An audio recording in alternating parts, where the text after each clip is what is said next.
बिस्मिल्लाहिर्रहमानिर्रहीम। अस्सलाम वालेकुम नाज़रीन, आप यूट्यूब चैनल देख रहे हैं। मैं इमरान ख़ान हूँ। शाहिद अफरीदी के हवाले से ख़बरें गर्दिश कर रही हैं। बताता हूँ, राना सनाउल्लाह साहब ने एक स्टेटमेंट दिया जानबूझकर। ऐसे ही एक स्टेटमेंट उन्होंने 1 साल पहले दिया था।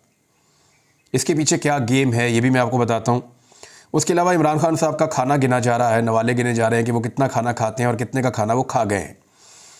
और कुछ चीज़ें हैं मैं आपके सामने रखता हूँ, लेकिन सबसे पहले शाहिद अफरीदी साहब वाला मामला, क्योंकि बहुत ज़्यादा सोशल मीडिया पे ये उठा हुआ है। देखिए, शाहिद अफरीदी पाकिस्तान की कौमी टीम के खिलाड़ी रहे हैं और पाकिस्तान की कौम ने उनको सर पे आंखों पे बिठाया है। ये उन खिलाड़ियों में से हैं जिनको बहुत प्यार मिला। पाकिस्तान के अंदर जिन लोगों ने क्रिकेट खेली उनमें जिनको बहुत ज़्यादा प्यार मिला उनमें शाहिद अफरीदी हैं। वो एक कौमी हीरो के तौर पे पहचाने जाते हैं और बहुत सारे ऐसे प्लेयर्स हैं जो इस लेवल के हीरोज़ हैं। जैसे अगर आप देखें, जावेद मियांदाद साहब शानदार हीरो पाकिस्तान क्रिकेट के रहे हैं, उनके फैंस की तादाद बहुत बड़ी है। शोएब अख्तर नो मैच, यानी शाहिद अफरीदी को तो पाकिस्तान के अंदर लोग पसंद करते हैं, दुनिया में शायद कहीं और करते होंगे, लेकिन शोएब अख्तर पूरी दुनिया के अंदर कोई उनके जैसा और दूसरा नहीं है। अब तक तो बिल्कुल नहीं है। यानी इंडिया के अंदर सेम फॉलोइंग है उनकी, ऑस्ट्रेलिया के अंदर है, इंग्लैंड के अंदर है, वेस्ट इंडीज़ के अंदर है। पूरी दुनिया में शोएब अख्तर को एक जैसा पसंद किया जाता है। सिर्फ पाकिस्तान के अंदर उनकी फ़ैन फॉलोइंग नहीं है, बहुत बड़े प्लेयर हैं। वसीम अकरम आलमी सतह के प्लेयर हैं, जादूगर बॉलर हैं, कोई उनका मुकाबला आज तक नहीं कर सका। दुनिया ये जानती है कि उनसे सिर्फ सीखा जा सकता है। वसीम अकरम इतना बड़ा क्रिकेट का दिमाग। वकार यूनुस बहुत बड़ा नाम, आकिब जावेद, कामरान अकमल हैं, सईद अजमल हैं, अब्दुल कादिर हैं, सईद अनवर हैं, आमिर सुहेल हैं, बासित अली हैं, मोहम्मद जाहिद हैं, राशिद लतीफ़ साहब हैं, बहुत बड़ा नाम है। इस तरह बहुत बड़े बड़े नाम हैं, मिसबाहुल हक हैं और बेशुमार नाम मैं लेता चला जाऊँगा, आप सुनते चले जाएंगे। बहुत सारे हीरोज़ हैं पाकिस्तान में और उनमें से एक हीरो शाहिद अफरीदी भी है। अब ये जो हीरोज़ हैं ये कोशिश ये करते हैं हमेशा कि अपने नाम को बचाएं। ये हमेशा कोशिश करते हैं कि अवाम की दिल आज़ारी से गुरेज करें और ऐसी कोई हरकत ना करें जिससे लोगों का दिल दुखे, क्योंकि लोगों के इनके साथ जज्बात जुड़े हुए होते हैं। शाहिद अफरीदी कंटिन्यूसली लोगों की एक रेड लाइन बार बार क्रॉस कर जाते हैं। यानी शाहिद अफरीदी ने शहबाज शरीफ को पसंद किया सियासी तौर पर। बहुत सारे और क्रिकेटर्स हो सकते हैं, बहुत सारे और हॉकी के प्लेयर्स हो सकते हैं, स्क्वाश के प्लेयर्स हो सकते हैं, कबड्डी और बॉक्सिंग के प्लेयर हो सकते हैं, वो शहबाज शरीफ को पसंद कर सकते हैं, इसमें कोई प्रॉब्लम नहीं है। तो शाहिद अफरीदी ने भी पसंद किया। लेकिन नॉर्मली लोग जो हैं वो इन चीज़ों से अपने आप को दूर रखते हैं। छोटे छोटे लालच के लिए, छोटे छोटे ओहदे के लिए वो अपना जो हीरो का स्टेटस है उसको गंवाना नहीं चाहते। शाहिद अफरीदी ने अपना बहुत कीमती असासा, जो हीरो का एक स्टेटस है जिसको वो सारी उम्र अपने साथ कैरी कर सकते हैं, उस स्टेटस को दांव पर लगा दिया छोटे छोटे ओहदों के लिए, ऐसा लगता है। यानी शहबाज शरीफ की तारीफें करने की कोई और वजह तो समझ आती नहीं है।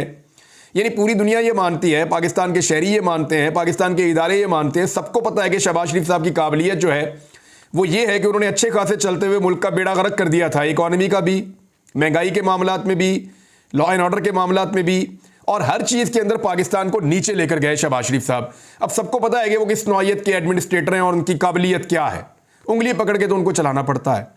तो ऐसे आदमी की अगर तारीफ़ें कर रहे होंगे शाहिद अफरीदी साहब और खुलखुला के कर रहे होंगे तो लोगों की दिलादारी होती है, लेकिन लोगों ने बर्दाश्त किया। यानी जिन लोगों ने मुल्क को लूटा उनकी तारीफ़ें जब की शाहिद अफरीदी साहब ने, तो लोगों ने बर्दाश्त किया। जिन लोगों ने लोगों के मैंडेट को चोरी किया, यानी पूरी दुनिया जानती है कि कैसे ये हुकूमत बनी है फॉर्म 47 के ऊपर, और बनने के बाद सीरियस भी हो गए। तो शाहिद अफरीदी जो है उन्होंने इनको तारीफ़ें करना शुरू की, इनकी मुबारकबादें देना शुरू की, इनको जो है वो उठाना शुरू किया, तो उस पर लोगों ने सब्र किया और बर्दाश्त किया। लेकिन जब पाकिस्तान के सबसे मकबूल लीडर को, जिसका हक छीना गया, जिसको दबाया गया, जिसको जेल में डाला गया, जिस पे 200 मुकदमात बनाए गए, जिसको गोलियां भी मारी गई, यानी जब इमरान खान को गोलियां लगी तो शाहिद अफरीदी की कोई मजम्मत हमें नज़र नहीं आई उस वक्त एज सच। यानी जिस तरह वो निकल निकल के बोलते हैं, उस वक्त हमने नहीं देखा कि शाहिद अफरीदी निकल निकल के बोल रहे हों या शाहिद अफरीदी बड़े एग्रेसिवली सामने आ रहे हों, और कुछ लोग आए भी, लेकिन इस मामले पे शाहिद अफरीदी को चुप लग गई थी। इमरान खान के ऊपर मुकदमात पे मुकदमात हुए तो शाहिद अफरीदी को चुप लग गई थी। इमरान खान साहब के साथ जो उनके घर के ऊपर अटैक हुआ उस पर शाहिद अफरीदी को चुप लग गई थी। तो बहुत सारी चीज़ों पे शाहिद अफरीदी साहब नहीं बोले, लेकिन जब जब शहबाज शरीफ का मामला आता है वो बोलते हैं। अब जब उन्होंने इमरान खान की मुखालफत की और खुल के बयान दागना शुरू किए, इमरान खान साहब की सियासत पर तनकीद की, तो फिर लोगों की बर्दाश्त जवाब दे गई और उसके बाद शाहिद अफरीदी साहब के ऊपर तनकीद का एक सिलसिला शुरू हुआ। देखें, शाहिद अफरीदी वो प्लेयर हैं जिनकी शॉट सिलेक्शन के बारे में तमाम ही जितने भी कमेंटेटर्स होते थे आलमी सतह पे, वो कहते थे पुअर शॉट सिलेक्शन है शाहिद अफरीदी की, यानी गलत मौके पे गलत शॉट मार के आउट हो जाते हैं और हमेशा ऐसा करते हैं। बहुत ज़्यादा डक पे आउट हुए, बहुत ज़्यादा जीरो पे बार बार आउट हुए।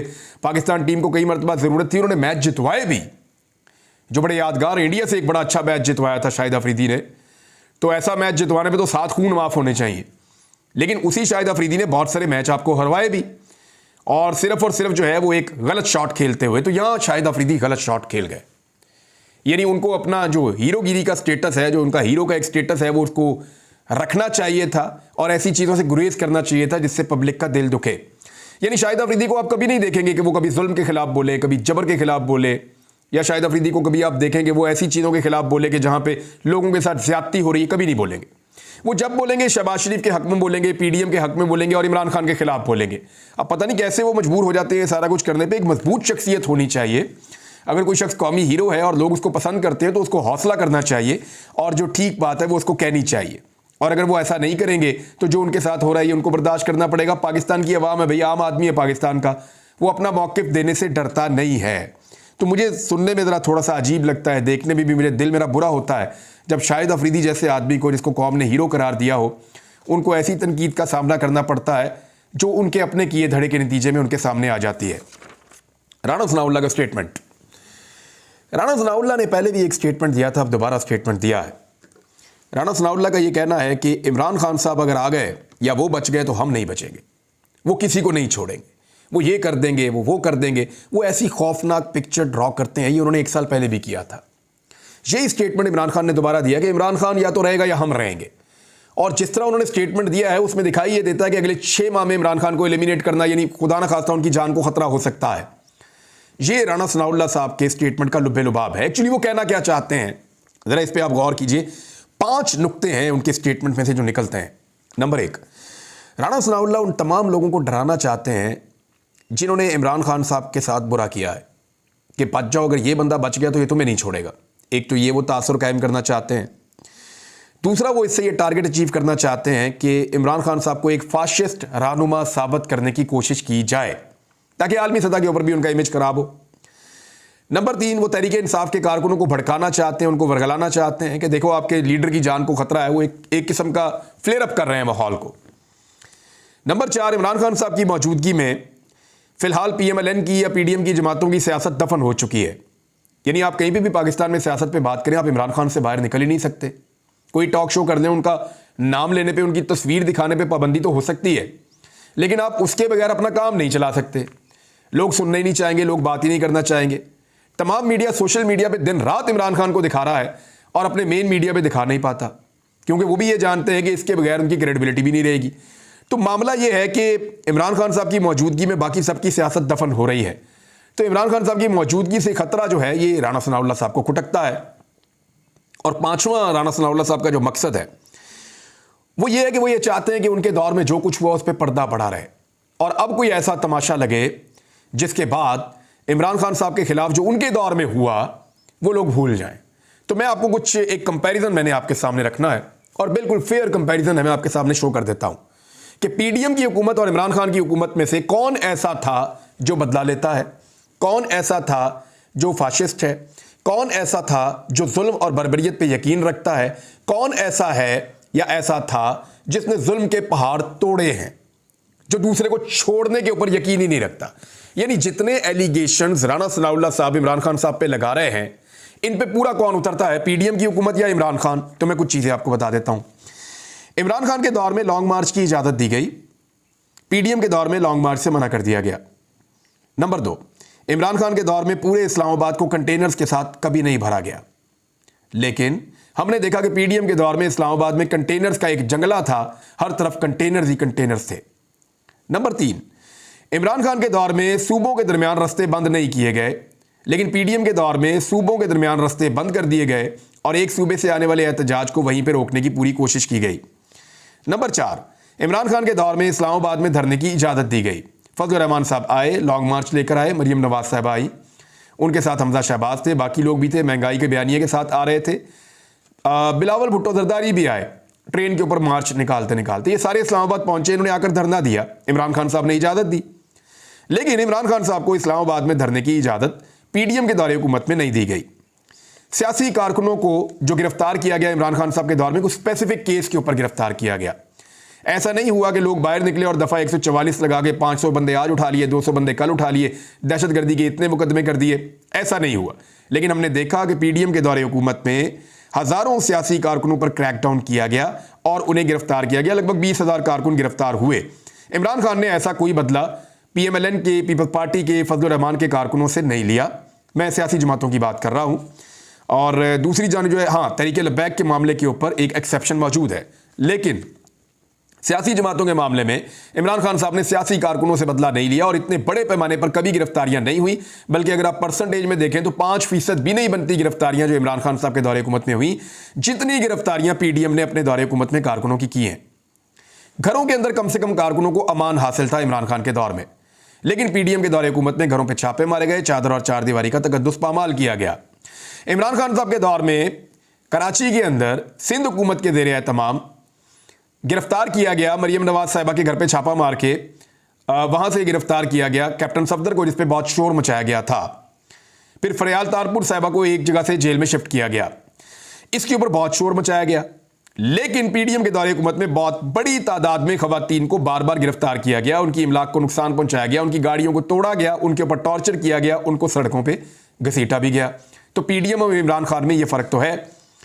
बंदे जो है वो इमरान खान साहब के दौर में अगवा नहीं हुए और बाद में उन्होंने प्रेस कॉन्फ्रेंसेस करके अपनी पार्टियों को नहीं छोड़ा, जबकि बंदे भी अगवा हुए पीडीएम के दौरे हुकूमत में और उन्होंने अपनी वफादारियां भी तब्दील की प्रेस कॉन्फ्रेंस कर करके। कोई नया मुकदमा पीडीएम की क़यादत के ऊपर इमरान खान साहब बार बार क्लेम करते रहे कि मैंने नहीं बनाया। नवाज शरीफ पर मुकदमात पुराने हैं, शहबाज शरीफ पर मुकदमात पुराने हैं, और ये सारे मुकदमात इनके अपने दौर के बने हुए हैं, जिसका ये खुमियादा भुगत रहे हैं चंद एक मुकदमात को छोड़कर। जबकि इमरान खान के ऊपर पीडीएम के दौरे हुकूमत में लगभग 200 के करीब मुकदमात मुबैना तौर पे बनाए गए। इमरान खान ने किसी भी सियासी लीडर के घर के ऊपर हमला नहीं किया या सिक्योरिटी फोर्सेस के जरिए से अटैक नहीं करवाया, जबकि पीडीएम के दौरे हुकूमत में इमरान खान के घर के ऊपर बार बार हमला किया गया, बार बार उसके ऊपर अटैक किया गया। और वो सूरत हाल आप सारी देखते रहे, मैं उसकी तफसील में नहीं जाना चाहता, लेकिन एक चीज़ आज मैं आपको बता देता हूँ। कुछ लोग जो राणा सनाउल्लाह साहब से मिले हैं, वहाँ से ये खबर वो लेकर आए और उन्होंने मुझे बताया कि राणा सनाउल्लाह साहब ने ये बात बड़ी कैटेगोरिकली की है कि इमरान खान साहब के घर के ऊपर जब अटैक किया जा रहा था तो मुबैना तौर पे जो राणा सनाउल्लाह साहब के ज़राए क्लेम कर रहे हैं, जो लोग मिलकर आए, वो ये कह रहे हैं कि राणा सनाउल्लाह ने उसकी मुखालफत की थी और उन्होंने कहा था कि घर के ऊपर बिल्कुल भी अटैक नहीं करना चाहिए, इमरान खान को अदालत से या रस्ते से गिरफ्तार करना चाहिए।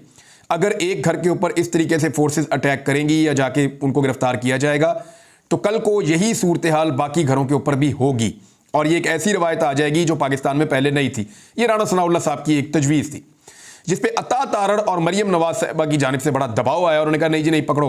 आपको पता है वो फितना और ये वो बहुत सारा वो चला रहे थे एक बयानिया। तो फिर इमरान खान साहब को गिरफ्तार, उनके घर के ऊपर जिस तरह छापे मारे गए, जो सूरत हाल बनी वो आपके सामने है। अच्छा जी, जेल में सहूलियात के हवाले से इमरान खान साहब का सिर्फ एक बयान है कि नवाज शरीफ का मैं AC उतारूंगा। हालांकि वो AC उतारा नहीं गया, बल्कि नवाज शरीफ साहब की वर्ल्ड रिकॉर्ड मुलाकातें हैं जेल के अंदर, और जो सहूलियात उनको मैसर थी आप सोच भी नहीं सकते। जब सहाफ़ियों से वो मुलाकात करते थे तो 15 कुर्सियां लगती थीं, एक पे मियाँ साहब बैठते थे और 14 कुर्सियों पे 7 सहाफ़ी इधर और 7 इधर बैठ के लंबी नशिस्त होती थी। इसी तरह बाकी लोगों से भी नवाज शरीफ साहब बड़े ज़बरदस्त तरीके से मिलते थे। इधर इमरान खान साहब को जेल में जो तकालीफ हुई वो आप सब जानते हैं, जिस किस्म की उनको सहूलियात देने से मना किया गया वो भी आप सब जानते हैं, और जिस तरह उनकी मुलाकातों को लेकर इस वक्त भी अदालत में एक केस चल रहा है वो भी आप सब जानते हैं। क्या इमरान खान के दौर में बार बार इंटरनेट और मोबाइल फ़ोन बंद हुए? पीडीएम के दौरे हुकूमत में बार बार इंटरनेट और मोबाइल फ़ोन बंद हुए। इमरान खान ने दफ़ा 144 का निफाज नहीं किया सियासी जमातों के खिलाफ, लेकिन पीडीएम की हुकूमत ने इमरान खान की जमात के खिलाफ बार बार दफ़ा 144 का निफाज किया है। ये सारी चीज़ें अगर आप देखें और गौर करें तो आपको पता चलेगा कि जो पीडीएम की सियासी जमातें हैं वो फाशिज्म में, बदला लेने में, अपने मुखालिफिन को जिंदा दफन करने में या उनको दबाने में, उनके खिलाफ होचे हथकंडे इस्तेमाल करने में इमरान खान के मुकाबले में बहुत आगे हैं। लेकिन वो ये प्रोपेगेंडा करना चाहते हैं कि ये सारी खराबियां इमरान खान में हैं। वो बार बार कहते हैं इमरान खान नहीं छोड़ेगा, नहीं छोड़ेगा, नहीं छोड़ेगा। इमरान खान अपने मुंह से कह चुके हैं कि मुझे किसी से बदला नहीं लेना, मुझे इस मुल्क के अंदर रूल ऑफ लॉ लेकर आना है, सारे इदारे मेरे हैं, मैं सारे इदारों का एहतराम करता हूँ और मैं ये चाहता हूँ कि पाकिस्तान के अंदर रूल ऑफ लॉ हो, अवाम की हुक्मरानी हो और अवाम फैसला करे कि पाकिस्तान के ऊपर कौन हुकूमत करेगा। ये जी है राणा सनाउल्लाह साहब वाला मामला, मैंने आपके सामने रख दिया है। एक चैलेंज किया है अपोजिशन लीडर ने पंजाब असेंबली में। चैलेंज मुझे ठीक ही लग रहा है। अपोजिशन लीडर ने कहा कि 52 मनसूबे मरीम नवाज ने दिए हैं, इनमें से अगर 5 मनसूबे भी मरीम नवाज के अपने होना तो उन्होंने फिर दावा कर दिया और उन्होंने चैलेंज कर दिया कि मैं चैलेंज करता हूं कि 5 मनसूबे भी मरीम नवाज के अपने नहीं हैं। ये सारे वो मनसूबे हैं जो इमरान खान साहब के दौर में शुरू हुए थे या उन्होंने इसकी मनसूबाबंदी की थी और इसके ऊपर काम शुरू किया था। एक खबर और आई है कि इमरान खान ने 6 माह में 35 लाख का खाना खा लिया जेल में। अब ये खबर देने वालों को शर्म नहीं आ रही? और 35 लाख का खाना अकेला आदमी कैसे खा सकता है जेल के अंदर? यानी अगर रोज का एक आदमी बहुत ज्यादा भी खाए तो 4000 का खाना खा लेगा, 5000 का बहुत ज्यादा भी दबा के खाए तो 5000 का खाना खा लेगा मैक्सिमम। तो अगर एक आदमी रोज का 5000 का खाना भी खाए ना, तो जितने दिन से इमरान खान जेल में मैक्सिमम 10 लाख का खाना बनता है, 4-5 हज़ार का खाना अगर एक आदमी रोज खाए तो। और खाने के मेन्यू के अंदर ज़्यादातर दाल है, सब्जियां हैं, बीच में 2-4 दिन गोश्त है, 2 दिन मेरे ख्याल में गोश्त है, इस तरह से कोई मेन्यू है वहाँ पे। सुबह डबल रोटी है। तो ये खाना जो इमरान खान साहब को मिल रहा है उसको 35 लाख का बना दिया। मुझे तो लगता है वहाँ पे भी करप्शन हो रही है, इसका ऑडिट होना चाहिए और पता करना चाहिए कि ये 35 लाख का खाना डाल तो दिया है, क्या इतने का खाना आया भी है? और ये 35 लाख का खाना तो नज़र आ रहा है सबको, लेकिन 3.25 करोड़ के टायर नज़र नहीं आ रहे हैं सबको। यानी 3.25 करोड़ के टायर हैं और मैचिंग वाला गाड़ी के अंदर का पोशिश है, वो किसी को नज़र नहीं आ रहा। जो पंजाब की वज़ीर आला के लिए उनकी ख्वाहिश के ऊपर ये किया गया मुबैना तौर पे, वो किसी को नज़र नहीं आ रहा, लेकिन सबको नज़र आ रहा है 35 लाख का खाना। भाई अगर इतना दुख रहा है खाना तो इमरान खान को फिर आज़ाद कर दें ताकि वो खाना अपने पल्ले से खा लें। वैसे इमरान खान साहब जो हैं वो तो पूरी दुनिया में जहाँ भी जाते हैं खाना मुफ्त में ही खाते हैं, और यहाँ पे जेल में भी खाना उनको मुफ्त में ही मिल रहा है। और मियाँ नवाज शरीफ साहब का मुझे याद आ गया, जब मैं गिरफ्तार हुआ ना, मुझे एक पुलिस वाले ने ये बात बताई थी, नाम मैं उसका नहीं लूँगा, लेकिन मियाँ साहब को चैलेंज है कि मियाँ साहब आप मुझे चैलेंज करें किसी कोर्ट के अंदर, ये बात साबित हो जाएगी। बात यह है कि मियाँ नवाज शरीफ साहब को जब जेल में शिफ्ट किया गया तो मियाँ साहब ने जाते ही अपने कुक के बारे में पूछा कि जो पिछली दफ़ा मैं कैद था उस वक्त एक बावर्ची था जो खाना बहुत अच्छा पकाता था, वो कहाँ पे है? पता चला जी वो उस जेल से ट्रांसफ़र होकर किसी दूर दराज जेल में चला गया। तो फौरी तौर पे गाड़ियां रवाना की गई, पहले टेलीफोन घुमाए गए, फिर वहां से उस ज़िले की इंतज़ामिया जो है वो मुतहर्रिक हुई। ये इमरान खान साहब का दौरे हुकूमत है, मैं आपको बता रहा हूँ। और उस दौर में नवाज शरीफ की आप चेक करें कि किस लेवल का नवाज शरीफ का इन्फ्लुएंस था इमरान खान के दौरे हुकूमत में। फिर आपको समझ आ जाएगी कि इमरान खान का कितना कंट्रोल था चीज़ों के ऊपर, या उन्हें समझ आ रही थी या नहीं आ रही थी, जो भी था। लेकिन नवाज शरीफ का जो पसंदीदा कुक था बावर्ची, उसको ढूंढा गया, वहां से गाड़ी फौरी तौर पे रवाना की गई और गाड़ी के अंदर उसको बैठा के रातों रात ट्रांसफर किया गया उसको उस जेल के अंदर जहां पे नवाज शरीफ साहब मौजूद थे, ताकि वहां पहुंचने के बाद वो सुबह मियां नवाज शरीफ साहब के लिए नाश्ता तैयार कर सके। ये तो किसी ने नहीं रिपोर्ट किया, किसी ने नहीं किया, ना नवाज शरीफ की मुलाकातें रिपोर्ट की, ना बाकी चीज़ें रिपोर्ट की। तो यहां बड़ी मज़ेदार रिपोर्टिंग हो रही है। इस रिपोर्टिंग को आप इंजॉय करें और इंतज़ार करें अगले वीलॉग का। अब तक के लिए इतना ही, अपना ख्याल रखिएगा, अपने इस चैनल का भी। अल्लाह हाफ़िज़।